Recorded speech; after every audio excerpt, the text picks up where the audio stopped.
Hey there, my name's Paul, and this is Out of Neutral, a weekly tune-up where we look to the Bible to get in gear and follow Jesus into the life he came to make possible.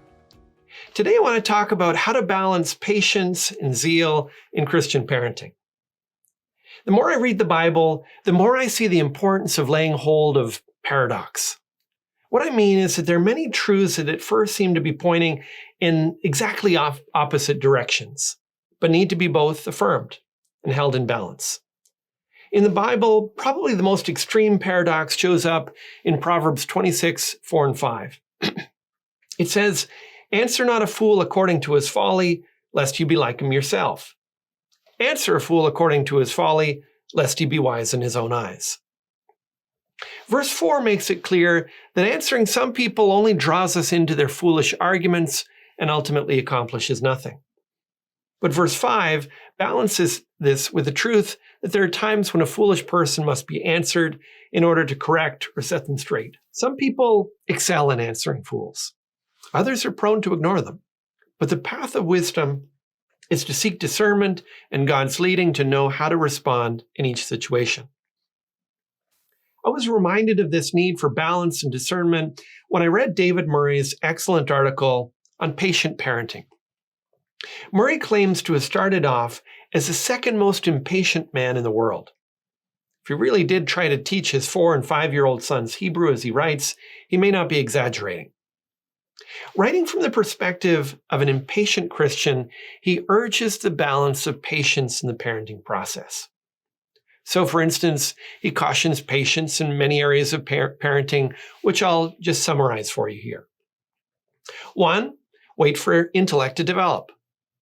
When we overestimate the intellectual capacity of our children, we can frustrate them by trying to teach concepts they're clearly not ready for. Waiting can reduce stress. 2, wait for maturity to kick in. Maturity often creeps up on a child, and if we're impatient and demanding, we can short-circuit the process. 3, wait for discipline to work. Despite our efforts to discipline, children sometimes take time to respond at their own pace and, like us, are too proud to immediately change their ways. 4, wait for lessons to be learned. While warnings have their place, physical, financial, legal, and social pain are often the most effective teachers. 5, wait for purpose to clarify. Kids can meander from one interest to another, and it's easy for parents to get anxious and want them to find their niche immediately. But when we're patient, things tend to fall into place. And finally, he says, wait for the soul to be saved. Every Christian longs for their child to trust Jesus from a young age, but we can neither force this nor make it happen. If you've ever been accused of overdoing it in your Christian zeal as a parent, I would encourage you to read Murray's article and ask God for the spiritual fruit of patience in your parenting. I suspect, however, that there's a balance to each of these statements that more patient parents need to consider. So let's walk through them.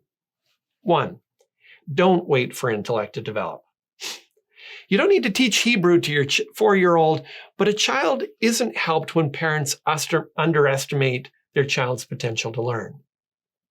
2, don't wait for maturity to kick in.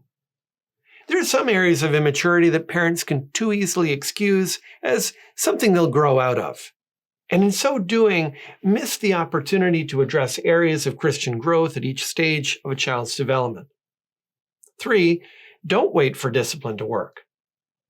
We do need to let discipline take its time, but we can't afford to wait to start disciplining or disciplining consistently. In order to see the patient fruit of discipline, we need to sow seeds of discipline early and often in a child's life. 4, don't wait for lessons to be learned. If children ignore the lessons they hear from us, it's true that the pain of natural consequences may teach them. On the other hand, there are many painful consequences that we can save them from by communicating those lessons and helping them to listen. 5, don't wait for purpose to clarify.